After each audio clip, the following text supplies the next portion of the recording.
Les habla Rafael Arraiz Luca desde Unión Radio y esto es Venezolanos, un programa sobre el país y su historia. En el programa anterior estuvimos revisando los hechos de la Convención de Ocaña, el 8 de abril de 1828. Y ahora, en este último programa de la serie, una serie de 16 entregas, que ha abarcado el periodo histórico venezolano de 1728 a 1830. En este último programa comenzamos con algunas de las consecuencias de la Convención de Ocaña.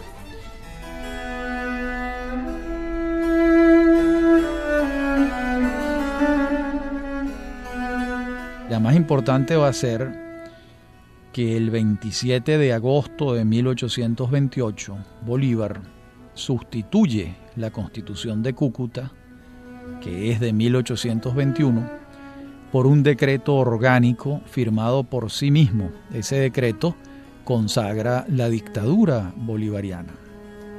Voy a leerles los considerandos del decreto de Simón Bolívar para que entendamos las razones que lo llevaron a desconocer a la Constitución de Cúcuta y a erigirse en dictador en los términos políticos en que se denominaba en aquella época quien gobernaba por su voluntad propia.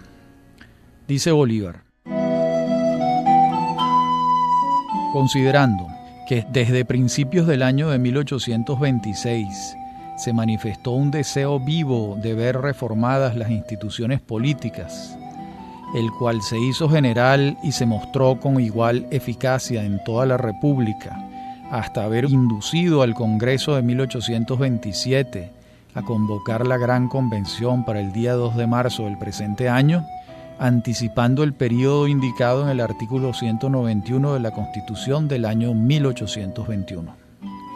Considerando que convocada la convención con el objeto de realizar las reformas deseadas, fue este un motivo de esperar que se restableciera la tranquilidad nacional, considerando que la convención reunida en Ocaña el día 9 de abril de este año declaró solemnemente y por unanimidad de sufragios la urgente necesidad de reformar la Constitución, considerando que esta declaración solemne de la representación nacional convocada y reunida para resolver previamente sobre la necesidad y urgencia de las reformas, justificó plenamente el clamor general que las había pedido y, por consiguiente, puso el sello al descrédito de la misma Constitución, considerando que la Convención no pudo ejecutar las reformas que ella misma había declarado necesarias y urgentes, y que antes bien se disolvió por no haber podido convenir sus miembros en los puntos más graves y cardinales.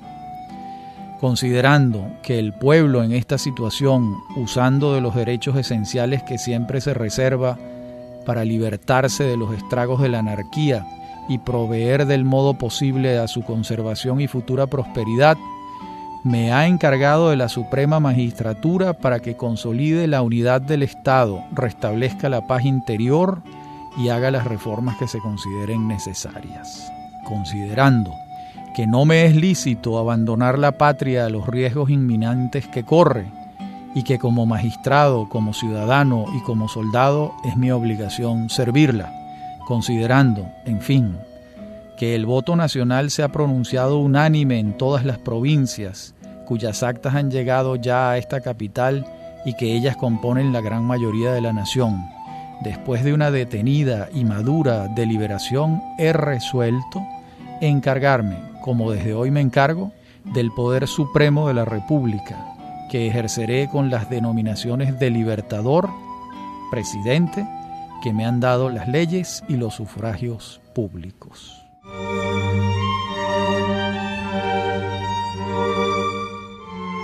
Hasta aquí estos considerando del decreto orgánico del Libertador para la asunción de lo que él llama el poder supremo de la República.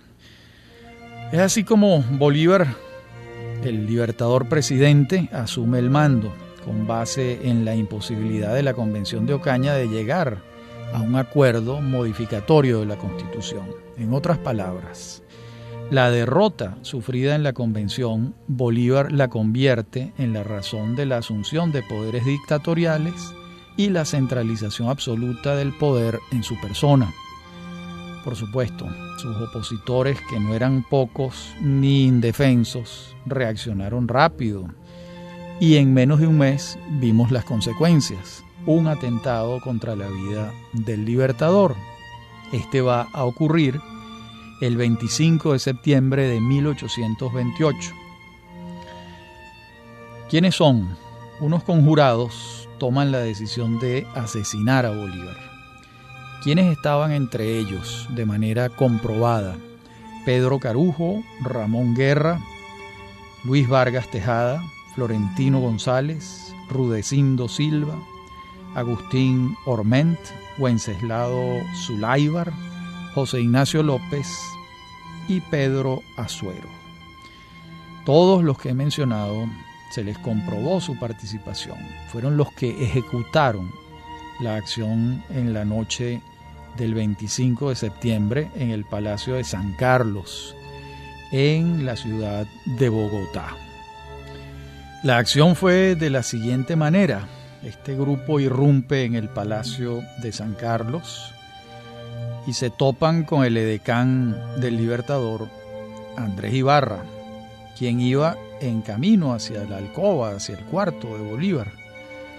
Este cuarto Bolívar en esa época lo compartía con su mujer, con Manuela Sáenz, quien para entonces ya se había separado definitivamente de su esposo, el doctor Thorne. En lo que Manuela advierte lo que está pasando, va y le dice a Bolívar que se escape por la ventana mientras ella distrae a los conjurados que vienen a buscarlo. Bolívar le hace caso, salta por la ventana y corre hacia el arroyo de la quebrada San Agustín, esto es en Bogotá por supuesto, y se esconde debajo de un puente. Como estaba en su alcoba, pues no estaba provisto de los abrigos necesarios y pasa 3 horas debajo del puente tiritando de frío. En esas 3 horas los conjurados son sometidos y derrotados y Bolívar puede salir a la superficie después de 3 horas debajo del puente. En este triste episodio, Carujo mata de un tiro a William Ferguson, que era otro de los edecanes del Libertador.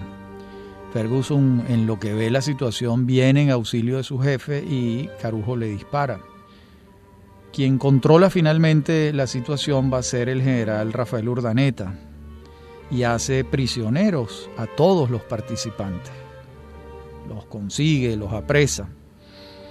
Bolívar lo designa para presidir el tribunal militar que sigue el juicio y el juicio se hace de inmediato. En esa oportunidad se acusan de haber sido parte del complot a Santander y al almirante Padilla.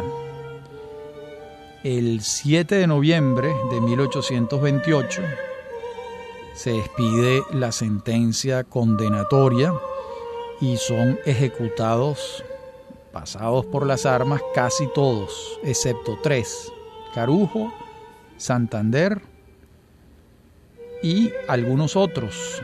Esos algunos otros son en este caso imprecisables porque eran personajes que formaban parte de la conjura, pero de menor jerarquía, y la historia no los ubica con exactitud.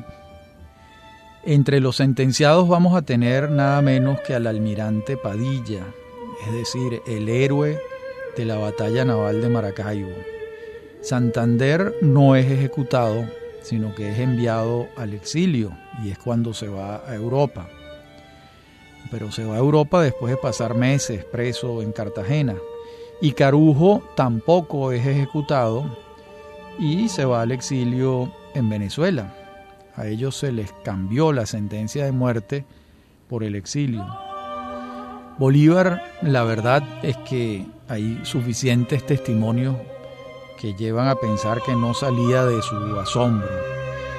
Y fue entonces cuando afirmó que Manuela Sáenz, que fue quien lo salvó, de ahora en adelante él la llamaría la libertadora del libertador. Ese título se lo gana Manuela por haberle salvado la vida, evidentemente.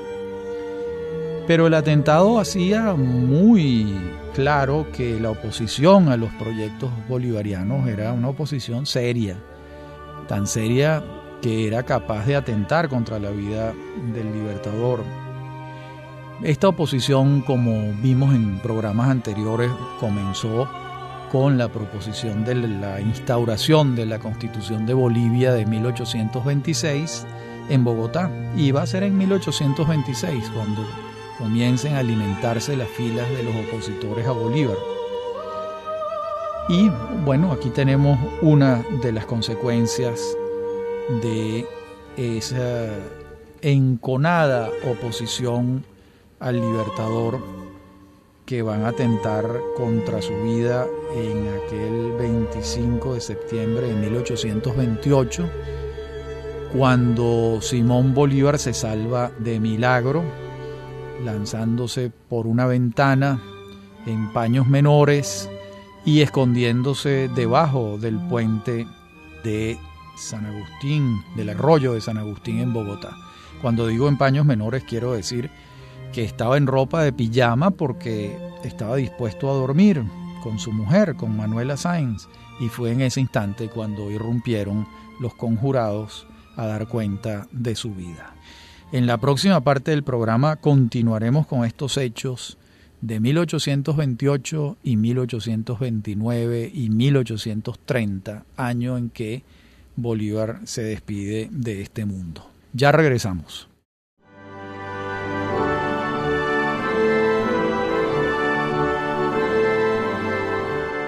Veamos ahora, en esta segunda parte del programa, los hechos que conducen a la derrota de la Mar y Gamarra en el sitio de Tarqui por parte del mariscal Sucre y del general Juan José Flores. Eso va a ocurrir el 27 de febrero de 1829, dentro del marco de la oposición a Bolívar. Esa oposición a Bolívar no solo se manifestó en el atentado de Bogotá, sino que se va a manifestar muy contundentemente en el sur de Colombia, donde allí la oposición a Bolívar era sempiterna, aguda. Nos referimos a José María Obando, que se alza en Popayán contra Bolívar, y se le suma José Hilario López. Y ambos estimulan a De la Mar, que está al frente de Perú, para que la emprendiera también en contra de Bolívar. Bolívar, por su parte, se mueve de Bogotá hacia el sur a dialogar con Obando y lo convence de que deponga las armas. Llegan a un acuerdo. Mientras esto está ocurriendo, el 27 de febrero de 1829, Sucre y Flores derrotan a la Mar y Gamarra en el Portete de Tarque. ¿Dónde queda esto? Cerca de Cuenca, hoy en día Ecuador. Los peruanos habían invadido a Colombia en oposición a Bolívar. Es evidente que se había abierto una caja de Pandora y los demonios oposicionistas al libertador, al centralismo bolivariano, estaban sueltos y haciendo de las suyas. De hecho, ya Gamarra había obligado a Sucre a renunciar a la presidencia de Bolivia en 1828, lo que era un punto más en la descomposición del mapa que Bolívar había tenido en su cabeza y que estaba viendo cómo se deshacía. Por su parte, el libertador, antes de ir hacia el sur a dialogar con Obando, dispuso que las elecciones para un Congreso Constituyente se celebraran en julio de 1829 y que el Congreso se instalara en enero de 1830. Este es un hecho importante porque al convocar a este Congreso Constituyente él le ponía fin, le ponía fecha de caducidad a la dictadura que estaba ejerciendo, a los poderes supremos con los que estaba ejerciendo mediante el decreto orgánico que él mismo había firmado. Con esto deshacía los comentarios malintencionados que señalaban que quería eternizarse en el ejercicio del poder. La verdad es que Bolívar nunca perdió el sentido de realidad y tenía conciencia de eso, de que la dictadura era una coyuntura en medio de la marcha normal de la República.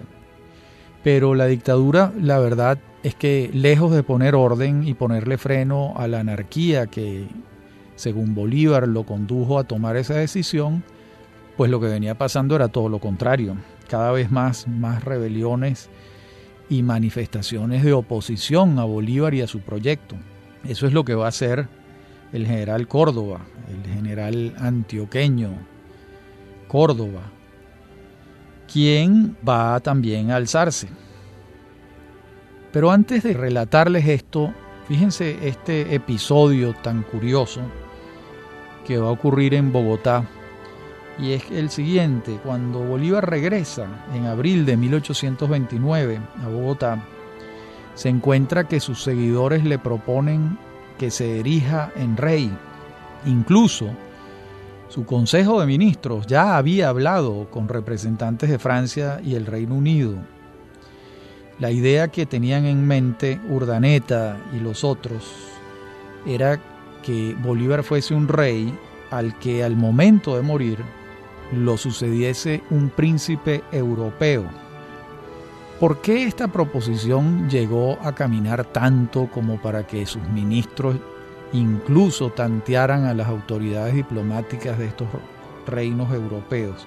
Bueno, porque Bolívar le daba cuerda a estas proposiciones, no las negaba de raíz, no las negaba de plano, y sus seguidores avanzaban hasta donde Bolívar se los permitía. Ahora, ¿qué ocurre cuando la proposición ya estaba madura y solo se necesitaba la decisión de Bolívar para proceder a la monarquía? Pues que Bolívar no aceptó y además invocó los principios liberales, los principios republicanos, y dijo que él no podía ser un rey, que eso no formaba parte de su historia ni de sus proyectos. La pregunta que a cualquiera le surge, bueno, ¿y por qué dejaba que la cuerda llegara tan lejos? Bueno, no lo sabemos. En todo caso, volvamos a lo de Córdoba. Bolívar designa a Daniel Florencio Oliri al frente del ejército que va a enfrentar a Córdoba en el Santuario. Esto queda muy cerca de Medellín y esto va a ocurrir el 17 de octubre de 1829. Córdoba es derrotado y fue cruelmente ejecutado, innecesariamente cruel la ejecución por parte de Rupert Hahn. Así es como muere el general antioqueño.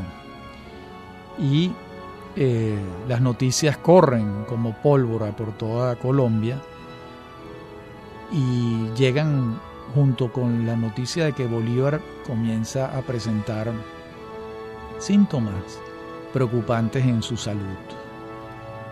Mientras tanto, el Congreso Constituyente que se ha convocado se va a reunir a partir del 2 de enero de 1830 en Bogotá. El libertador presidente se presenta ante el Congreso el 15 de enero, ya con la salud bastante resentida. Esto lo confirman muchos testimonios directos, sobre esto no cabe la menor duda. Y Bolívar impone a Sucre como presidente del Congreso y al obispo de Santa Marta, José María Esteves, como vicepresidente. Y Bolívar designa a este Congreso con un mote muy extraño, lo llama el Congreso Admirable. Y realmente es extraño porque este Congreso no tuvo nada de admirable. Primero, dura poco, sobre todo para el propio Bolívar, que acude a este Congreso en medio de la mayor amargura, porque está viendo cómo el mundo que él ha construido se viene derrumbando. Y así se refleja en el discurso de renuncia a la presidencia de la República y de abandono a la vida pública. En ese momento designa a Domingo Caicedo como presidente interino y se va. Y Bolívar dice en ese discurso algo terrible, estremecedor. Dice lo siguiente: conciudadanos, me ruborizo al decirlo, la independencia es el único bien que hemos adquirido a costa de los demás. Bueno, por eso yo les decía antes que Bolívar nunca perdió el sentido de la realidad. Este hombre sabe que está viviendo una tragedia, un terremoto político, no se engaña y llega a decir esto que es verdaderamente dramático. Antes de eso había recibido ya carta de José Antonio Páez en diciembre de 1829. Y Páez le dice que, en esa carta, le dice que es imposible detener la voluntad separatista de Venezuela y que por favor proponga esto al Congreso. Bolívar no le hace caso y no lo propone. Proponerlo hubiera sido muy doloroso para él y era el reconocimiento de su derrota. Entonces él no atiende al llamado del general Páez, pero sabía que lo inevitable estaba en marcha. Y lo inevitable era la disolución de Colombia, la que también los historiadores llaman Gran Colombia, que como hemos dicho muchas veces no se denominaba así, era la República de Colombia. Bueno, en este mismo año de 1829 tienen lugar las asambleas que Bolívar convoca en agosto. En esas asambleas Bolívar las insta a que se manifiesten en cuanto a la constitución que querían. Y esas asambleas se expresan a favor de la separación de Colombia y en contra de Bolívar. De modo que no va a ser el general Páez solo el que se oponga a la permanencia del proyecto colombiano, de Colombia la Grande, sino muchas asambleas y mucha gente. Y así es como la Asamblea de Valencia va a designar a Páez para que consagre la separación de Colombia y convoque un Congreso Constituyente. El 13 de enero de 1830 está ocurriendo esto. Quiero aclarar que Páez estaba a favor de la separación de Colombia, pero Páez no estaba solo. La mayoría quería la separación de Venezuela de Colombia. Y algo muy elocuente es lo que dice el acta de la Municipalidad de Valencia el 29 de noviembre de 1829, cuando el acta recoge serenamente la voluntad del Cabildo y dice: Venezuela no debe continuar unida a la Nueva Granada y Quito, porque las leyes que convienen a esos territorios no son a propósito para este, enteramente distinto por costumbres, clima y producciones, y porque en la grande extensión pierden la fuerza y energía. Muy bien, entonces, así los hechos. Ya hay un documento oficial del Cabildo de Valencia manifestándose a favor de la separación de Venezuela de Colombia y la Constitución o la reconstitución de la República de Venezuela. Es así como el 13 de enero el general Páez asume el mando de acuerdo con el dictamen de la Asamblea de Valencia y convoca a un Congreso Constituyente, así como a un gabinete ejecutivo. En la próxima parte del programa veremos en qué consistió y qué decide ese Congreso Constituyente de Valencia. Ya regresamos.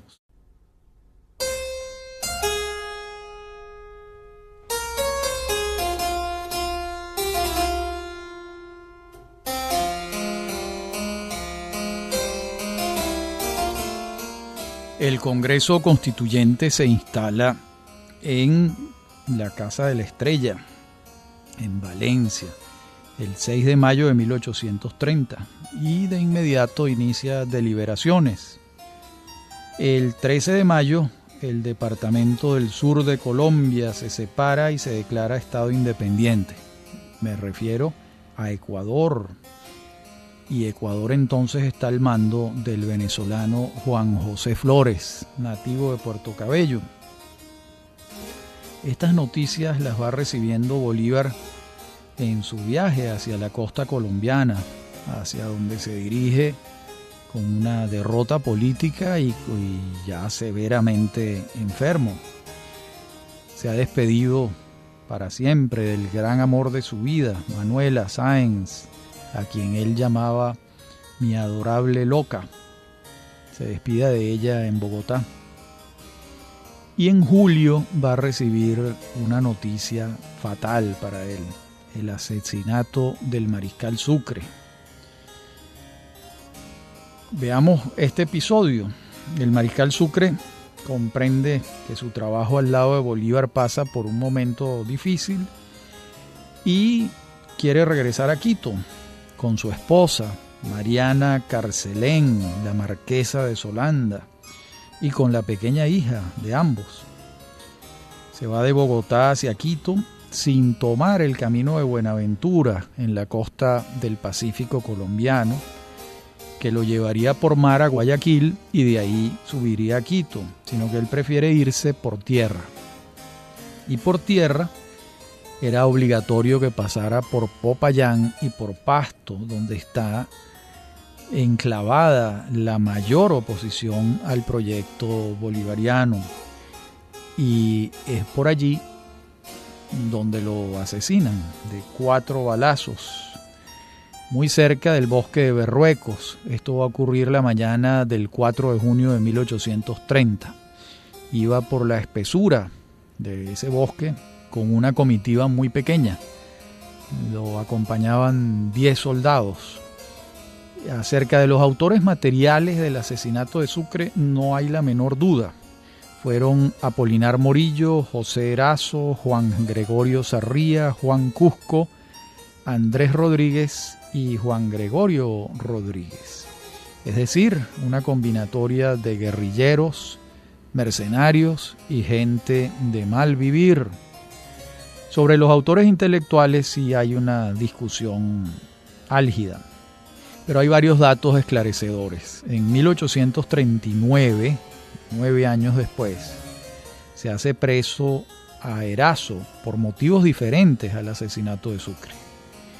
Y a su vez se interroga a Morillo, Apolinar Morillo.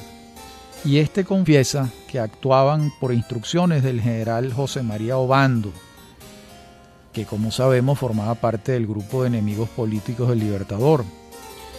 A su vez hay cartas, fuentes documentales epistolares que incriminan al general Juan José Flores, quien tenía un interés particular en que Sucre no regresara a Quito a discutirle su liderazgo. Y además, el general José Hilario López, todo indica que también forma parte de la conjura. En cualquier caso, es un asesinato por móviles políticos, perpetrado por los enemigos de Bolívar, que veían a Sucre como su legítimo sucesor. Sobre este hecho, como les digo, han corrido ríos de tinta. Algunos inclinan la balanza para inculpar a Juan José Flores, otros inclinan la balanza para inculpar a Obando. Pero, de acuerdo con lo que nosotros hemos investigado, el contratista directo de los autores materiales fue Obando. Lo que no quiere decir que Flores y López no estuviesen de acuerdo, porque hay cartas que los comprometen y los incriminan en la conjura, pero quien contrata directamente a los autores materiales es Obando. De esto entonces no hay mayores dudas. Apolinar Morillo, uno de ellos, fue ejecutado en la Plaza Mayor de Bogotá en 1842, 12 años después del asesinato de Sucre. Otros autores mueren antes o corren con una suerte distinta y no son ejecutados. Sucre era, sin duda, el sucesor de mayores quilates con que contaba Bolívar para perpetuar su impronta, pero esa perspectiva queda en el bosque de Berruecos, llevándose la vida de un hombre joven que apenas tenía 35 años. Esto fue muy duro para el Libertador, fue la puntilla de los quebrantos que lo aquejaban, y sigue su camino hacia la costa colombiana, de donde sueña con zarpar a Europa y dejar atrás todo este infierno que se ha ido creando para él. Y viene batallando con esa afección pulmonar que tenía. En cuanto al concepto que tenía Bolívar del mariscal Sucre, era altísimo. Fíjense lo que le va a decir en una carta Bolívar a Santander en 1825. Bolívar era un genio para resumir el carácter y la personalidad de la gente. Le dice en la carta a Santander: cuanto más considero al gobierno de usted, tanto más me confirmo en la idea de que usted es el héroe de la administración americana. Se refiere a Santander. La gloria de usted y la de Sucre son inmensas. Si yo conociese la envidia, los envidiaría. Yo soy el hombre de las dificultades. Usted es el hombre de las leyes y Sucre el hombre de la guerra. Bolívar era generosísimo en la manifestación del reconocimiento de los valores de los demás. En esto no lo existía ninguna mezquindad. En todo caso, es cierto que las victorias militares de Sucre fueron redondas, perfectas, y Bolívar tenía en alta estima la magnanimidad del mariscal Sucre con los vencidos. Tenía en alta estima el don de gentes de este gran cumanés y su modestia, su notable modestia. La verdad es que Sucre es un personaje excepcional por donde se le vea, por sus virtudes personales, por sus virtudes de estratega militar, por su don de gentes, por su sentido magnánimo de la victoria. Era un gran hombre, sin duda. Mientras esto está ocurriendo, como les decíamos antes, está el Congreso Constituyente de Valencia deliberando y concluye el 22 de septiembre de 1830. Ese día se sanciona la nueva Constitución Nacional que restaura la República de Venezuela, aquella que había sido fundada el 5 de julio de 1811 y que por voluntad del Libertador pasa a ser un departamento de la República de Colombia el 17 de diciembre de 1819. Para este momento, de 1830, para este año, la experiencia en cartas magnas venezolanas fue la de 1811 en Caracas, la de 1819 en Angostura, cuando el Congreso de Angostura, y la de 1821 en Cúcuta, que es la que consagra la República de Colombia. Las deliberaciones de este Congreso Constituyente no condujeron a la vuelta al federalismo de 1811, pero tampoco consagró el centralismo autoritario de la Constitución de Bolivia de 1826 y tampoco el centralismo de la Constitución de Angostura de 1819. Tenía de ambas improntas, algo de federalismo, algo de centralismo, más de centralismo que de federalismo. Con base en este texto constitucional, el 24 de marzo de 1831 va a ser electo presidente de la República de Venezuela, otra vez la República de Venezuela, el general José Antonio Páez, el hombre fuerte de Venezuela desde 1821 hasta 1847, probablemente el venezolano que más ha influido en los destinos del país por mayor tiempo, el general José Antonio Páez. Mientras tanto, Bolívar va a morir en Santa Marta, como sabemos, el 17 de diciembre de 1830. Sobre los últimos días de Bolívar se ha escrito mucho, incluso películas recientes dan una versión distinta de los hechos conocidos. Nosotros agregamos desde aquí que el deterioro de la salud de Bolívar fue paulatino y obviamente vinculado con problemas respiratorios que se comprueban fehacientemente en la autopsia practicada por el doctor Alejandro Próspero Reverán. Dice Reverán en la autopsia, les cito literalmente: en su principio un catarro pulmonar, que habiendo sido descuidado, pasó al estado crónico y consecutivamente degeneró en tisis tuberculosa. Esto es lo que consagra la autopsia de Simón Bolívar Palacios. La última carta que redacta Bolívar la va a dirigir el 10 de diciembre de 1830 al general Justo Briceño, y ese mismo día hace su proclama final y su testamento, 7 días antes de morir. En el testamento, por cierto, él dice literalmente: natural de la ciudad de Caracas, en el departamento de Venezuela. Esto es curioso porque deja dos caminos aquí. Uno, que ignoraba la refundación de la República de Venezuela el 22 de septiembre de 1830, que no le había llegado la noticia, o que habiéndole llegado la noticia no la aceptaba. Bueno, en todo caso, era evidente que moría Bolívar con dos fracasos diáfanos en su proyecto político. Uno, la implantación de la Constitución de Bolivia en Colombia, con sus ideas centralistas y hereditarias sobre el gobierno. Y dos, la separación de Colombia, Venezuela y Ecuador en 3 repúblicas distintas y autónomas.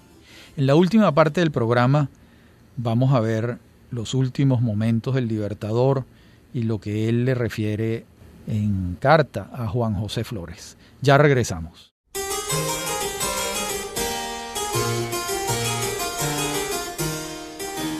Les decía en la parte anterior del programa que le escribe Bolívar una carta a Juan José Flores el 8 de noviembre de 1830. Una carta desde la depresión. Fíjense lo que dice Simón Bolívar. Usted sabe que yo he mandado 20 años y de ellos no he sacado más que pocos resultados ciertos. La América es ingobernable para nosotros. El que sirve una revolución ara en el mar. La única cosa que se puede hacer en América es emigrar.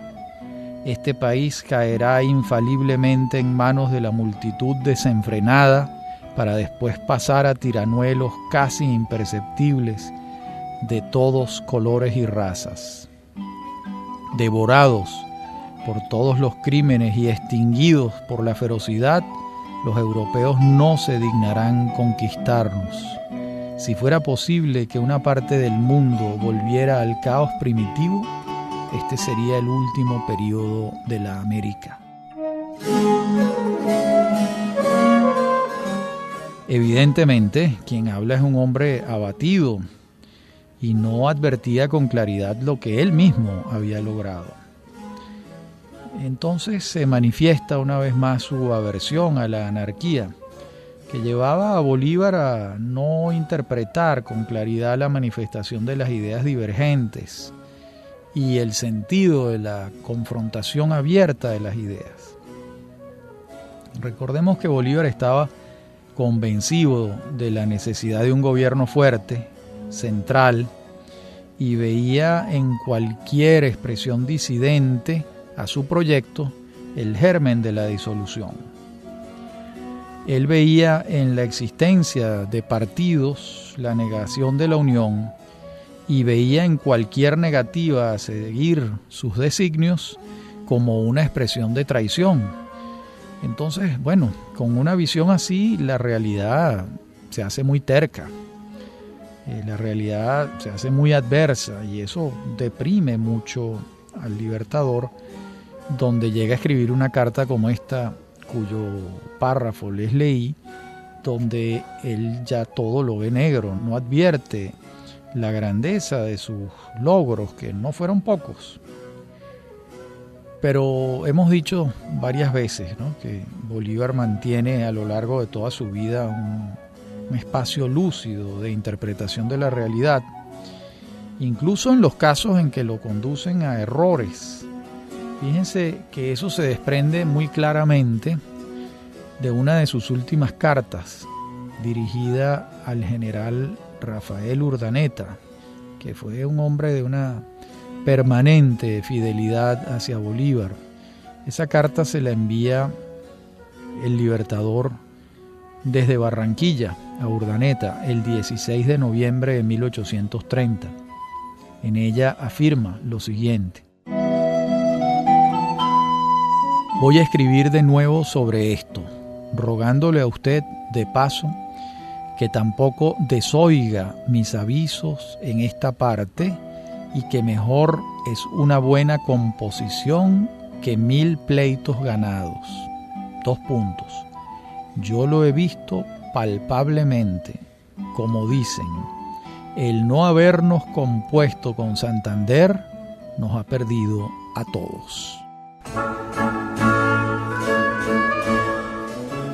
Bueno, yo les vengo señalando que Bolívar no pierde el sentido de realidad y que ya al borde de la muerte, esto lo escribe un mes antes de morir, tiene muy claro cómo el no haberse entendido con Santander desató toda esta tormenta política.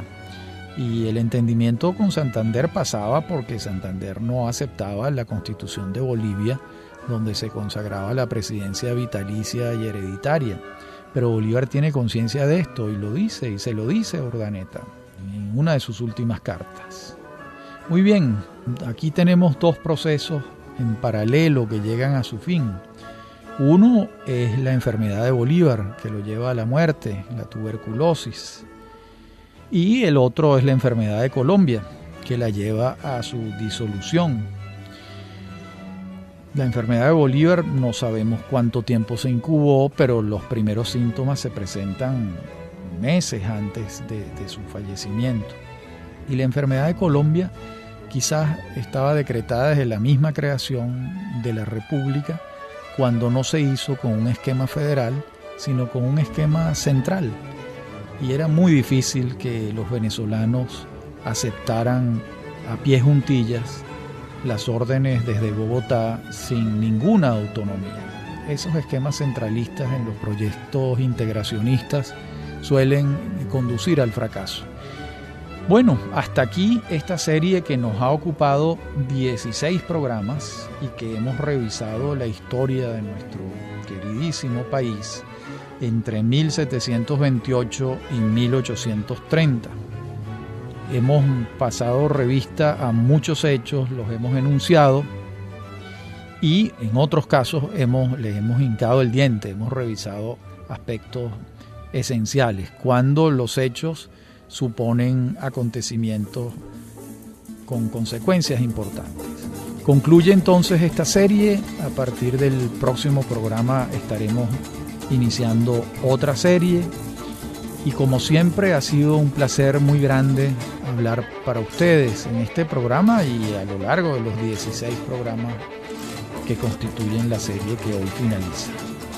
Esto es Venezolanos, un programa sobre el país y su historia, y les habla Rafael Arraiz Luca. En la producción me acompañan Mary Sosa y Víctor Hugo Rodríguez. En la dirección técnica, Víctor Hugo Rodríguez y Fernando Camacho.